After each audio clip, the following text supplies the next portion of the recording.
Hello and welcome to the session 7 of business organization. Now in this session we will start discussing about the public enterprises. So in this session the topic will be going to be covered is introduction, feature of public enterprise, objective of public enterprise, problems and shortcomings of public sectors enterprises, form of organization and management enterprises.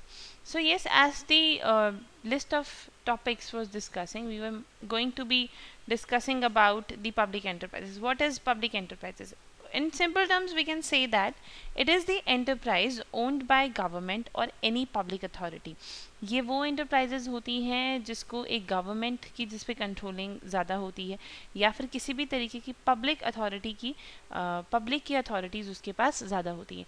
As the slides, as in the slide, the definition is mentioning public enterprise means state ownership and operations of industrial, agriculture, financial and commercial undertakings. Public sector enterprise is owned and managed by the government. So yes, किसी भी तरीके की industry हो, whether is related to the industry of industry, agriculture, financial, commercial, किसी भी तरीके की enterprise हो, वो एंटरप्राइज जिसको गवर्नमेंट ने ओन किया हो और गवर्नमेंट जिसको मैनेज कर रही हो, वो पब्लिक सेक्टर होती है.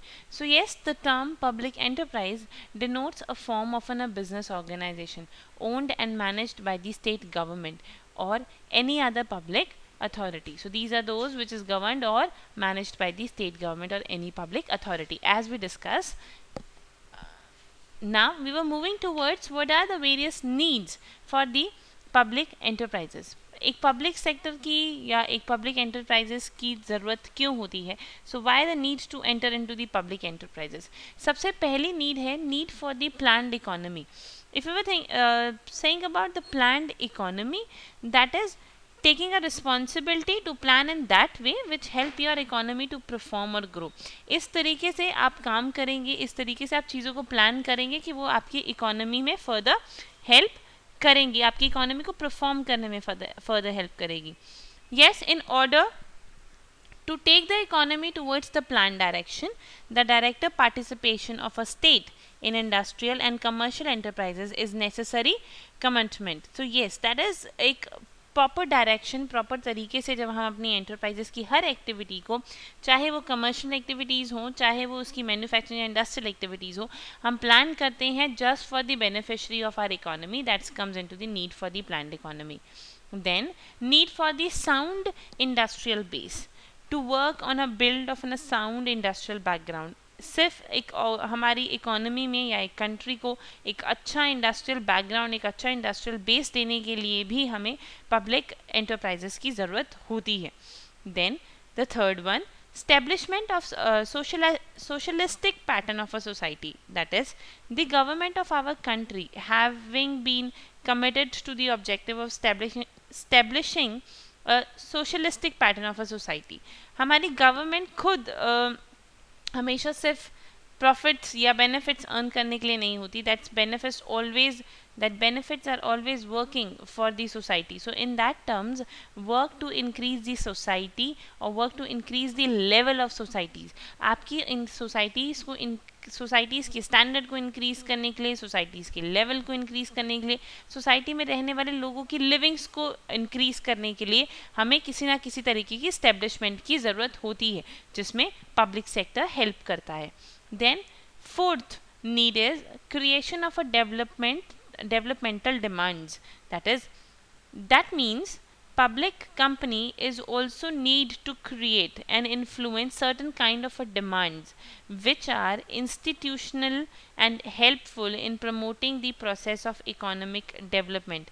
हमारी जो इकोनॉमी है, they were always working for the creation of a developmental demand. मतलब वो इन सब एक्टिविटीज़ पर होती है कि जितनी ज़्यादा इकोनॉमी के अंदर डिमांड राइज होगी उतनी ही ज़्यादा हमारी इकोनॉमी डेवलप करेगी.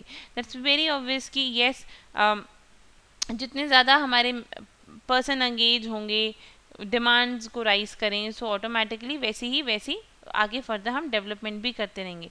We can say in other words government had decide to set up that kind of an member of a public enterprise which are engaged in production of such commodities. मतलब उस तरीके की commodities बनाना जो कि actually कहीं ना कहीं आपकी डेवलपमेंट लेकर आती हो, कहीं ना कहीं आपकी कंट्री को डेवलपमेंट प्रोवाइड करवाती हो. वो कमोडिटीज़ कैसी हो सकती हैं? वो कमोडिटी हो सकती है जैसे स्टील हो गया, फर्टिलाइजर्स हो गए, पेस्टिसाइड्स हो गए, हैवी इंजीनियरिंग हो गई, मशीन टूल्स हो गए, केमिकल्स हो गए. सो इस तरीके के प्रोडक्ट्स में अगर ज़्यादा होते हैं तो ये it leads to the more demand, more development. Then fifth, generation of a surplus for the economic growth. That's very obvious कि जितना भी surplus, जितना भी extra profit एक generate करती है public enterprise, that profit, that surplus is always helpful for the economy to, for the economic growth. So public enterprise have comes to be regarded as an instrument of generating the surplus. तो हम ये बोल सकते हैं कि public enterprise के behalf पर ही हम फर्दर सरप्लस की क्रिएशंस करते हैं. Then sixth, need to serve as a model employer. That means we can say that need to serve as a model employer. That means create a good employer concept. एक public industry एक trend set कर सकती है for the model employers. We can say there is always that is actually there is always a obligation of for a enterpriser वो enterprises जो कि एक employees को जानते हैं, एम्प्लॉयज़ को किस तरीके की वेजेस देनी है वो ये उन्हें पता है, हाउसिंग एकोमोडेशंस की कितनी ज़रूरत है, किस तरीके की वेलफेयर की ज़रूरत है, दे नो ऑल दिस. तो public enterprise can serve as an a model employer. Then provisions of infrastructural facility, that is to work to improve the infrastructural facility which work to develop often a like railway networking, road network, telephones, telegrams, आपकी river village project हो गया, canals हो गए, dams हो गए, इस तरीके के इंफ्रास्ट्रक्चर में जब आपकी पब्लिक सेक्टर हेल्प करती है. As S F your public sector is growing तो वो कहीं ना कहीं आपके पूरी ओवरऑल कंट्री को ही बेनिफिट्स देता है क्योंकि we were working for the infrastructure facilities also. Then eighth is balanced regional development is to be the need to be balance the regional या और area development. जब हम अपनी overall country की growth और हमारे regional और जो area growths हैं उनको match up करके चलते हैं. We can say that for example by generating the opportunity which leads to increase the standard of living. इस तरीके की opportunities को rise करना जो कि आपकी actually standard of livings को increase कर सके. This is the one of the factor why public sector is needed. Then ninth, generation of unemployment is very obvious.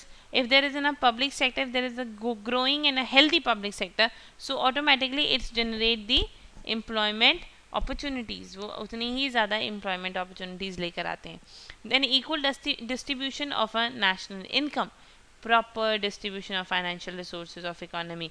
हमारी इकोनॉमी के अंदर जितने भी फाइनेंशियल रिसोर्सेज रिकवर होते हैं उनकी प्रॉपर डिस्ट्रीब्यूशन करना. We can say help in achieving the equitable divisions of a national income and thereby reduce the economic discrepancies. जितनी भी differences हैं, जितनी भी discrepancies हैं उन्हें minimize करके एक equal national income को distribute करना. We go through with the 10 factors which is actually जिसके थ्रू हमें ये पता लगता है कि हाँ public sector क्यों ज़रूरी है and why it is needed to have that public sector. So yes, these are those 10 factors. Now we were moving towards the feature of a public enterprise. Public enterprise के क्या क्या features होते हैं? सबसे पहला है state ownership. State ownership means the public enterprise should either be wholly owned by the central government or state government or local authority or jointly owned by two or more of them. यानी कि ये state ओनरशिप्स होते हैं, या तो इसका government का right है उस पर, या स्टेट गवर्नमेंट का उस पर राइट है, या किसी भी तरीके की लोकल ऑथराइज्ड और जॉइंटली ओन्ड किसी भी तरीके की स्टेट का या लोकल अथॉरिटी का कंबाइंड एफर्ट है. Then state control is what the state retain the ultimate management and control of public enterprise. बहुत ऑब्वियस है, अगर एक गवर्नमेंट का पार्टली या फुली कंट्रोल भी है तो उस केस में उसका बिजनेस है, कंपनी गवर्नमेंट की इन्वेस्टमेंट है, दैट्स वेरी ऑब्वियस कि कंट्रोल और मैनेजमेंट भी गवर्नमेंट का होगा. Even if thinking about the can take the control of an a public enterprise, it's very obvious जितने भी directors, chairmans, managing directors, board of director were there, they all are selected और appointed on the terms and conditions of the state. State ने जितनी भी terms and conditions को select करने के लिए बताई होती हैं उसी प्रोसीजर में ये लोग सिलेक्ट भी किए जाते हैं. सर्विस मोटिव, पब्लिक एंटरप्राइज का सबसे बड़ा मोटिव है सर्विस प्रोवाइड करना सोसाइटी को, that is why service motive. Then government financing, the bulk of financial need of an public enterprise is meet by the government through the appropriations from the budget. That is very obvious कि government financing करती है तो एक educate financing की ज़रूरत होती है which can be done by the proper budgeting technique. Fifth, public ability. Public ability, that is, since the public enterprises are owned and managed by the government, they are able in term of their result to elect representative of a business whose constitute parliaments and state legislature. That is, yes, it is the kind of a public involvement. ये public enterprise है तो apart from the government control, there was always a control of public parties. So that comes into the public ability. Now the objectives of public enterprise, public enterprises के क्या क्या objectives होते हैं. Objective में सबसे पहले है stimulate the economy growth. Yes, very obvious, हमारी पब्लिक ऑर्गेनाइजेशन काम ही हमारी इकोनॉमी डेवलपमेंट के लिए कर रही है. जैसा कि हमने बोला कि इंफ्रास्ट्रक्चर पर ध्यान देना, डिमांड पर ध्यान देना, देन उसके हिसाब से रिसोर्सेज पर ध्यान देना, that means public sector is actually working for that, और उस केस में वो हमारी कहीं ना कहीं इकोनॉमिक ग्रोथ को ही इंक्रीज कर रहा है. Second, provide the employment opportunities. That means yes, it's actually help in creating the employment. एक एम्प्लॉयमेंट जनरेशन होती है. जैसे जैसे हमारी पब्लिक सेक्टर, पब्लिक एंटरप्राइज हमारा ग्रो कर रहा है, वैसे वैसे हमारी सोसाइटी भी इंक्रीज कर रही है because it is very much related with each other. Then channelise the public saving. That means yes, आपकी जितनी भी सेविंग्स आपके पास आती हैं whether in form of whatever, उस सेविंग को संभाल कर रखना और डेवलपमेंट में यूज़ करना rather than spending this kind of an service to another field. Then diffusion of economy power. Yes, fusion of economic power, that means the economy power of particular enterprise is going to be diffused. क्योंकि अगर monopolistic है या और बड़ी large companies हैं, case में अगर public enterprise आती है with the help of a government और एक अच्छे सिनेरियो उसके साथ आती है, सो दैट्स वेरी ऑब्वियस कि वो इकोनॉमी पावर, उनकी इकोनॉमी पावर को इफेक्ट करेगी. Then egalitarians society, this is what, this is a society, the society is trained of thought that favor equality amongst the living entitled. That means जब एक किसी भी तरीके की लिविंगनेस और टुगेदरनेस और इक्वालिटी नेट्स को जनरेट करती है तो public enterprise is also working for the that livingness और that liveliness. Now yes, as we all discuss about the objectives of public enterprises, now we were moving towards the next topic. This topic is problems and shortcomings of a public sector enterprises. Yes, public sector के अंदर किस किस तरीके की problems generate होती हैं और yes at the same time किस किस तरीके की shortcomings of public sectors को face करनी पड़ती है, यानी कि ऐसे किस किस तरीके की shortest kind of scenarios public sector के अंदर होता है. सबसे पहली प्रॉब्लम है no systematic criteria investment decision. किसी भी तरीके का प्रॉपर इन्वेस्टमेंट डिसीजन का क्राइटेरिया नहीं है. दैट मीन्स आपको गवर्नमेंट इन्वेस्टमेंट कर रही है, गवर्नमेंट आपको फाइनेंशियली सपोर्ट कर रही है, and the people who were actually conducting, who were actually operating this public enterprises, वो वेगली उसको इन्वेस्ट करते हैं. तो which is a wrong procedure. Proper investment decisions होने चाहिए कि कौन सा हमारे लिए इन्वेस्टमेंट एरिया जो है वो ज़्यादा बेनिफिशरी है और कौन सा इन्वेस्टमेंट एरिया हमारे लिए लेस बेनिफिशरी है. So in that terms, that is why we come towards the positivity, we comes towards the profit earning. So in that case, this is the biggest problem, कि no systematic criteria investment decision. Second is unduly long gestation period. That is, gestation period is more towards लंबे समय तक काम को लेकर जाना या काम को खींचना. So we can say this कि many project took a long time for the completion than they should have. So this result in rising the cost and a longer delay in the supply of a goods needed by the economy. That's very obvious कि जितना required time है उस required time से ज़्यादा time तक उसे खींचा जा रहा है. तो दैट इज़ बट ऑब्वियसली कि आपकी कॉस्ट राइज होगी, आपके डिलेज होंगे, आप अच्छे से काम परफॉर्म नहीं कर पाएंगे. So that's comes into the unduly long gestation prices, जिसके कुछ पार्ट हैं, जिसमें से फर्स्ट पार्ट है ओवर कैपिटलाइजेशन. काम एक्सटेंड हो रहा है, काम का टाइम पीरियड बढ़ता चला जा रहा है. सो दैट मीन्स आपकी जितना रिक्वायर्ड था, अगर मुझे 10 दिन में मेरा काम खत्म करना था पर आज 10 दिन और हो गए and you were actually doing that same work, तो that means what, I am over capitalisation, मैं ओवर इन्वेस्टमेंट होती जा रही है मेरी. Then second, employment of the excess man power. That means मुझे शायद इतने मैन पावर्स की रिक्वायरमेंट नहीं होगी, but I am going to increase that man power. Reason behind is my work is actually delayed. ज़रूरी नहीं है कि वो वर्क डिले जो हो एग्जिस्टिंग वर्कर परफॉर्मेंस की कमी की वजह से हो, but it is maybe a delay of an understanding, maybe a delay of understanding the seriousness of that project. So in that term employment of an excess man power, कभी कभी limit से ज़्यादा man powers को रखना भी it's kind of an drawback. Then large overhead expenditure. That's very obvious. If they were including the capitalization, investment part आपका increase हो रहा है, so that's very obvious कि आपकी expenditures part भी increase हो रहे हैं. That is why it's a large overhead expenditure power. Heavy expenditure was often incur भी हम ऐसा कह सकते हैं इसे. Then the D part is under utilization of installed productive capacity. हमारे पास जो एग्जैक्ट कैपेसिटी है, हमारे पास जो एग्जैक्ट रिसोर्सेज हैं उनको हम प्रॉपरली यूटिलाइज नहीं कर पाते, तो अंडर यूटिलाइजेशन हो जाती है जिस वजह से. So under utilisation of installed productive capacity, किस तरीके से एक अंडर यूटिलाइजेशन एक्चुअली अकर होती है. सबसे पहला है the absence of a proper price policy. जो एक price policy, required price policy होती है, वो प्राइस पॉलिसी अवेलेबल नहीं हो पाती. That's comes into the absence of proper price policy. Then inefficient management. Probably management is not thinking, not take care of the resources, not considering the resources कि resources efficiently use नहीं हो रहे हैं, productivity नहीं आ रही है. So in that case हमारी जितनी भी inefficiency होती है management की, suppose if management is good in looking that कि किसी तरीके की wastage हो रही है कि नहीं, but उन्हें ये नहीं पता कि एक particular situation में किस तरीके से चीज़ों को apply करना है, तो in that case it may be the inefficiency management. Then lack of incentives.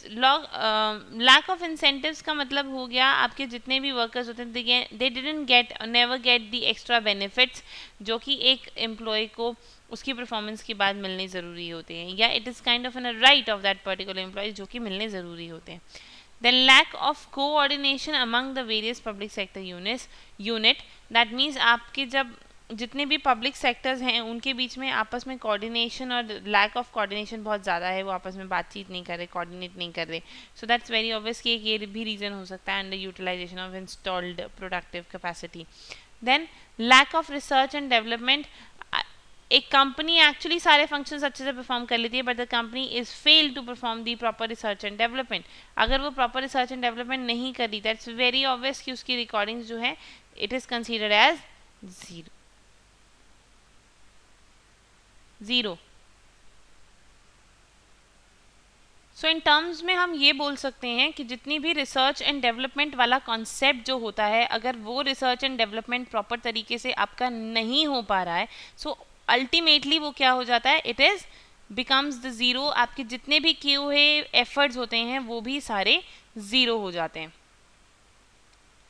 Then yes, there was a certain form of organisation and management enterprises. Form of organisation and management enterprises के अंदर अगर हम discuss करें कितने तरीके की organisations होती हैं, तो इसमें सबसे पहले है the undertaking running the ministry. Public sector के अंदर वो भी ऑर्गेनाइजेशंस होती हैं which will actually working in the या which is actually run with the help of ministry, जो कि मिनिस्ट्री की हेल्प से रन होती है, जैसे कि हमारी Indian railway. So yes, an undertaking which is managed by the ministry of a government comes under this category. Then departmental undertaking. Departmental undertaking हो जाता है are those which are technically under a minister but they do enjoy relatively speaking some amount of an operational freedom as compared to the one undertaking. So yes, they actually work on that freedom part कि वो एक minister के अंदर, जब एक minister की controlling के अंदर परफॉर्म करती हैं, that comes into the departmental undertaking. Then cooperation, when the public enterprises work with some kind of corporation, जब किसी भी स्टेट लेजिस्लेशन के साथ मिलकर वो काम परफॉर्म करते हैं, it is some comes into the under the special act of parliaments. So it is what a statutory और a public corporation is a setup by a special act of a parliament or the state legislation as the case may be. So the act setting up such a corporation defines its power, duty, privileges and also prescribe the pattern of an management. So yes, corporation society के अंदर the main act is going to set all the powers, duty, privileges of the members जिसके अंदर वो लोग perform करते हैं. So these are the three basic forms of public enterprises. Now there was a few questions which you have to do, that is the first question is, what do you understand by the term public enterprise? State the characteristics of public enterprise.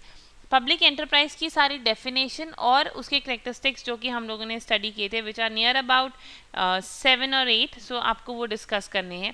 And then what are the basic objectives of public enterprises. Public enterprises का काम करने के objectives क्या हैं, इसके अंदर हमने जो 5 ऑब्जेक्टिव स्टडी किए थे, you have to mention that 5 objective. So yes, we were winding up for today and आज की सेशंस में हम यही डिस्कस करेंगे. And for today itself, today, thank you so much.